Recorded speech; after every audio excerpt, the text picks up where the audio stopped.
Pergunakanlah waktu yang ada. Marilah kita membaca Efesus 5 ayat 15 sampai 17.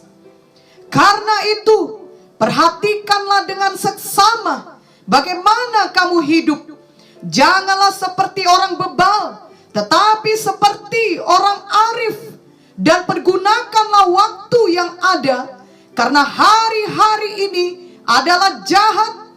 Sebab itu janganlah kamu bodoh, tetapi usahakanlah supaya kamu mengerti kehendak Tuhan.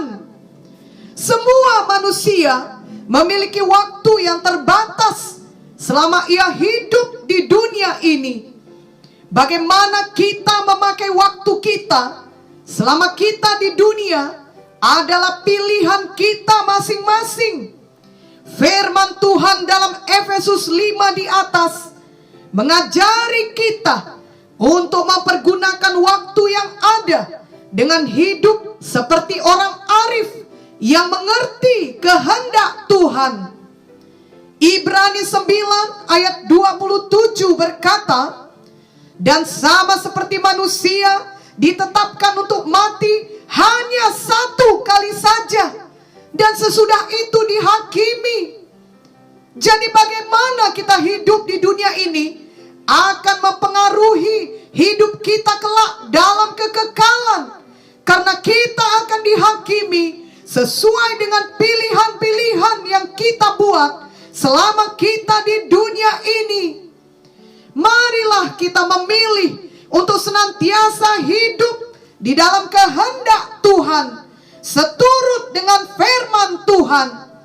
Walau tentunya tidak ada kita yang sempurna, namun biarlah hati kita selalu mau untuk mempergunakan waktu kita selama di dunia ini, bukan untuk bersenang-senang di dalam dosa, melainkan untuk menyelesaikan panggilan Tuhan bagi kita masing-masing. Mazmur 90 ayat 12 berkata, ajarlah kami menghitung hari-hari kami sedemikian, hingga kami beroleh hati yang bijaksana. Dan Mazmur 39 ayat 5 sampai 6 menuliskan, ya Tuhan, beritahukanlah kepadaku ajalku dan apa batas umurku, supaya aku mengetahui betapa fananya aku. Sungguh hanya beberapa telempap saja kau tentukan umurku. Bagimu hidupku seperti sesuatu yang hampa. Ya, setiap manusia hanyalah kesia-siaan. Ayat-ayat firman ini mengingatkan kita bahwa semua kita hanya memiliki waktu yang terbatas di dunia ini. Marilah kita pergunakan waktu yang ada di dalam kebenaran Tuhan. Kita tahu bahwa jika seseorang hidup sampai 120 tahun sekalipun, sesungguhnya di mata Tuhan itu hanya sekejap saja. Dan 120 tahun dibanding masa kekekalan kelihatan hanya seperti satu titik dalam satu garis lurus yang panjang tanpa batas. Mazmur 90 ayat 4 berkata, sebab di matamu 1000 tahun sama seperti hari kemarin apabila berlalu, atau seperti suatu giliran jaga di waktu malam. Biarlah kita ingat bahwa di mata Tuhan 1000 tahun sama seperti satu hari saja. Dan Tuhan kita adalah Alfa dan Omega. Dialah yang awal dan yang akhir. Dia kekal selamanya. Sedangkan masa kita hidup di dunia ini sangat terbatas. Mazmur 102 ayat 12 sampai 13 berkata, hari-hariku seperti bayang-bayang memanjang, dan aku sendiri layu seperti rumput. Tetapi Engkau ya Tuhan bersemayam untuk selama-lamanya, dan namamu tetap turun-temurun. Pada umumnya orang tidak suka membicarakan mengenai terbatasnya umur manusia. Itu mengingatkan mereka akan fananya kehidupan ini. Namun hal ini adalah kenyataan dan kebenaran yang sesungguhnya. Mazmur 90 ayat 10 berkata, masa hidup kami 70 tahun, dan jika kami kuat 80 tahun, dan kebanggaannya adalah kesukaran dan penderitaan, sebab berlalunya buru-buru dan kami melayang lenyap. Itu sebabnya selama kita di dunia ini, kita perlu sungguh-sungguh menggunakan waktu kita dengan sebaik-baiknya. Mari kita membaca sekali lagi Efesus 5 ayat 15 sampai 17. Karena itu, perhatikanlah dengan seksama bagaimana kamu hidup. Janganlah seperti orang bebal, tetapi seperti orang arif. Dan pergunakanlah waktu yang ada, karena hari-hari ini adalah jahat. Sebab itu janganlah kamu bodoh, tetapi usahakanlah supaya kamu mengerti kehendak Tuhan. Ayat 16 berkata bahwa kita harus mempergunakan waktu yang ada, karena hari-hari ini adalah jahat.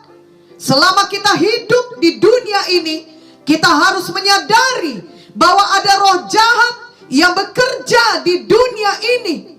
Efesus 2 ayat 2 berkata, kamu hidup di dalamnya karena kamu mengikuti jalan dunia ini, karena kamu mentaati penguasa kerajaan angkasa, yaitu roh yang sekarang sedang bekerja di antara orang-orang durhaka.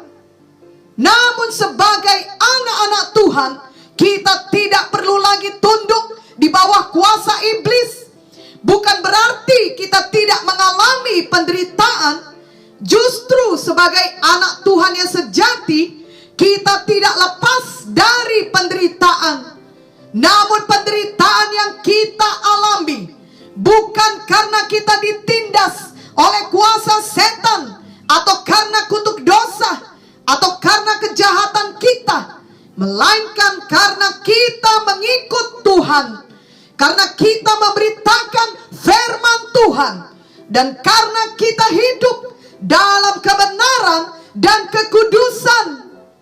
Dan penderitaan karena kebenaran itulah yang membawa upah dan kemuliaan kepada kita kelak dalam kekekalan.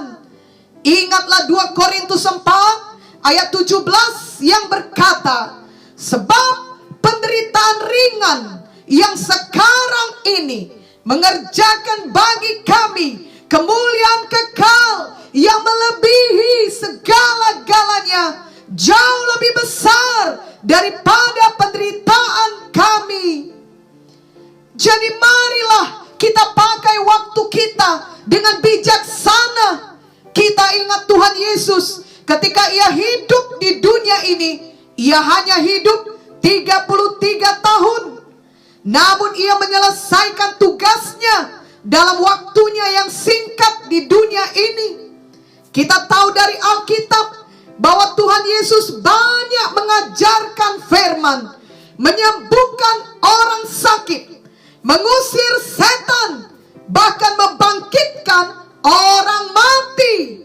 Dan terutama Tuhan Yesus datang ke dunia ini untuk mati bagi kita, menebus kita dari dosa-dosa kita dengan darahnya yang kudus, sehingga semua kita yang percaya kepadanya dapat diampuni dan diselamatkan. Tuhan Yesus menyelesaikan pekerjaan yang diberikan Bapa kepadanya. Yohanes 17 ayat 4 menuliskan, aku telah mempermuliakan engkau di bumi dengan jalan menyelesaikan pekerjaan yang engkau berikan kepadaku untuk melakukannya. Sebagai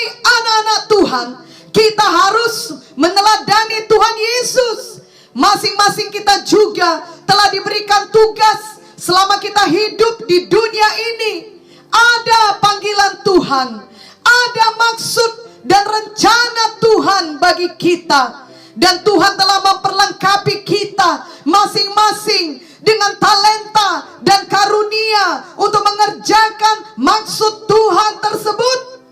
Marilah kita mengerjakannya dengan segenap hati kita untuk Tuhan Yesus, untuk kemuliaan namanya.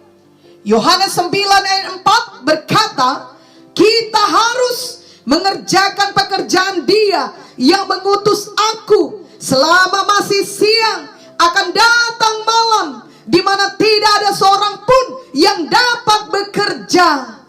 Jadi akan ada waktunya di mana kelak kita tidak dapat bekerja lagi.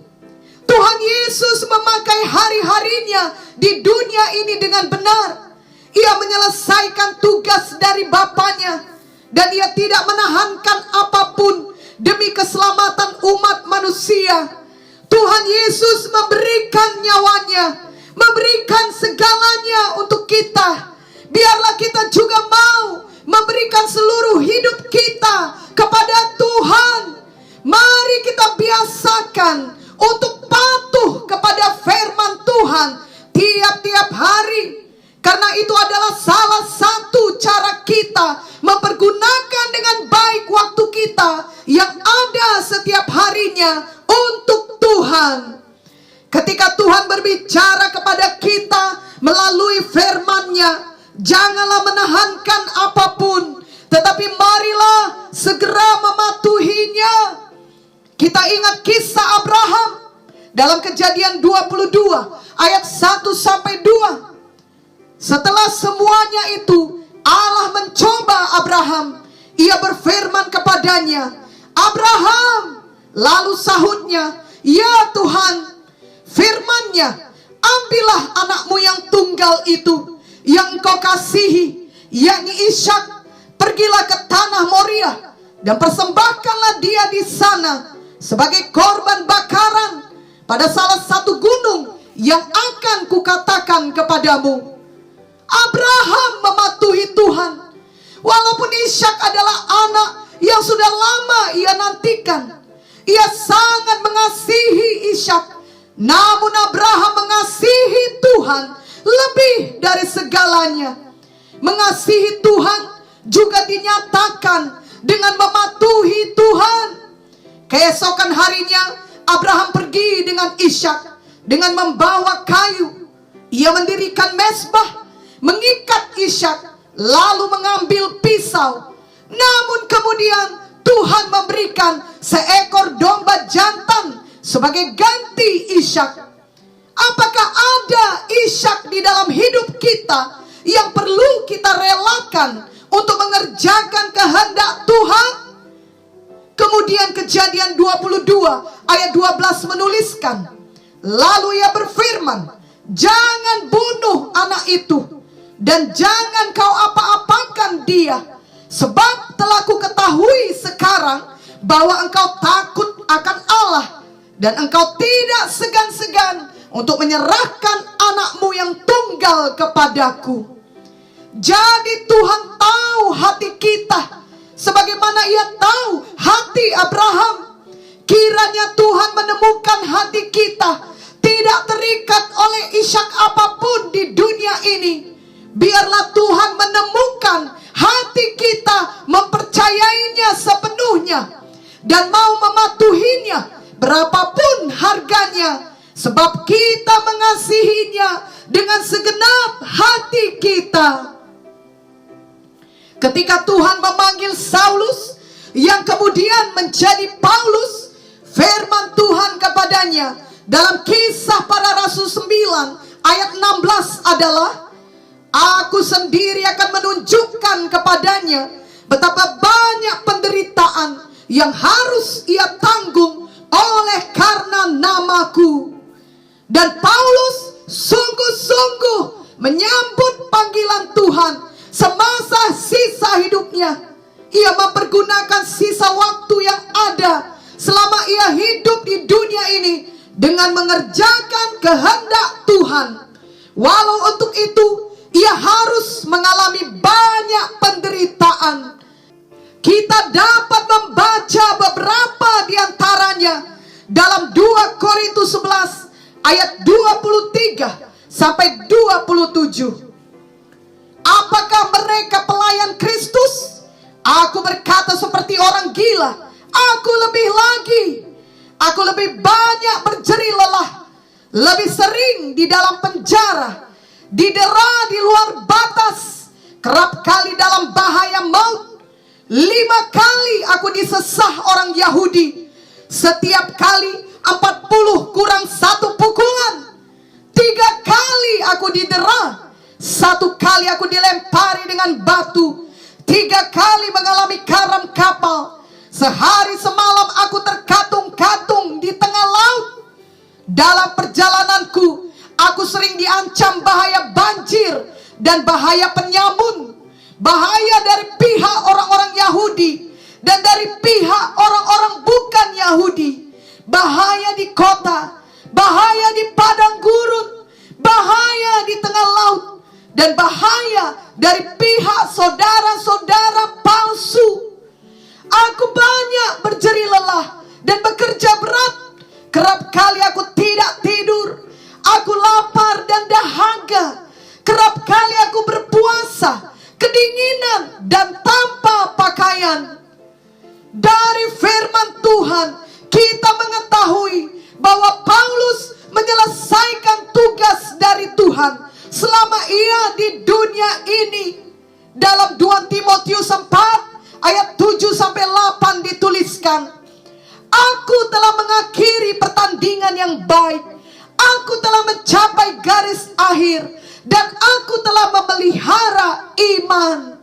Sekarang telah tersedia bagiku mahkota kebenaran yang akan dikaruniakan kepadaku oleh Tuhan, hakim yang adil pada harinya. Tetapi bukan hanya kepadaku, melainkan juga kepada semua orang yang merindukan kedatangannya. Biarlah kita juga kelak dapat mengatakan hal yang sama, karena kita mengetahui bahwa kita mempergunakan waktu kita yang ada selama kita hidup di dunia ini seturut dengan kehendak Tuhan, dengan mematuhi Tuhan dan mengerjakan maksudnya dalam hidup kita, berapapun harganya. Tuhan Yesus berkata dalam Matius 16 ayat 24, lalu Yesus berkata kepada murid-muridnya, setiap orang yang mau mengikut aku, ia harus menyangkal dirinya, memikul salibnya, dan mengikut aku. Sebagai pengikut Tuhan, kita harus menyangkal diri kita, kehendak daging kita yang penuh dengan siaku dan keangkuhan, yang berpusat pada diri sendiri saja. Kita tidak lagi mengejar semua kesenangan dunia ini, kehebatan dan kemuliaan yang bisa diberikan dunia ini, melainkan kita menyerahkan hidup kita kepada Tuhan. Dan hanya nama Tuhan Yesus saja yang ditinggikan dari hidup kita. Kita juga harus memikul salib kita. Dan maksudnya bukanlah salib hukuman atas dosa kita, karena itu sudah ditanggung Tuhan Yesus. Tapi maksudnya adalah kita rela mati bagi diri kita sendiri, bagi semua ambisi kita, untuk popularitas, pengakuan manusia, dan lain-lain. Bagi orang dunia ini kita akan dianggap bodoh, tetapi kita maju terus. 1 Korintus 1 ayat 18 menuliskan, sebab pemberitaan tentang salib memang adalah kebodohan bagi mereka yang akan binasa, tetapi bagi kita yang diselamatkan, pemberitaan itu adalah kekuatan Allah. Memanglah sebagai anak-anak Tuhan, kerap kali kita memiliki cara pandang yang berbeda dengan dunia ini. Namun janganlah pernah mundur dalam mengikut Tuhan. Janganlah menggunakan waktu kita yang ada di dunia ini untuk hal kesia-siaan yang tidak bertahan dalam kekekalan. Tetapi mari pergunakan waktu yang ada untuk mengerjakan maksud Tuhan, untuk hal yang bertahan selamanya, yakni untuk kekekalan. Dalam apapun yang kita kerjakan tiap hari, biarlah Injil Kristus diberitakan dari hidup kita dan dari perkataan kita. Dan bila karena itu kita mendapatkan kesulitan, bahkan aniaya, janganlah menjadi lemah. Yohanes 15 ayat 18 sampai 20 menuliskan, jikalau dunia membenci kamu, ingatlah bahwa ia telah lebih dahulu membenci aku daripada kamu. Sekiranya kamu dari dunia, tentulah dunia mengasihi kamu sebagai miliknya. Tetapi karena kamu bukan dari dunia, melainkan aku telah memilih kamu dari dunia, sebab itulah dunia membenci kamu. Ingatlah apa yang telah kukatakan kepadamu, seorang hamba tidaklah lebih tinggi daripada tuannya. Jikalau mereka telah menganiaya aku, mereka juga akan menganiaya kamu. Jikalau mereka telah menuruti firman-Ku, mereka juga akan menuruti perkataanmu. Ingatlah selalu bahwa dalam semuanya yang kita alami, Tuhan Yesus tidak pernah meninggalkan kita. Kuatkan hati kita. Jangan pernah kita kehilangan damai sejahtera. Yohanes 16 ayat 33 berkata, semuanya itu kukatakan kepadamu, supaya kamu beroleh damai sejahtera dalam aku.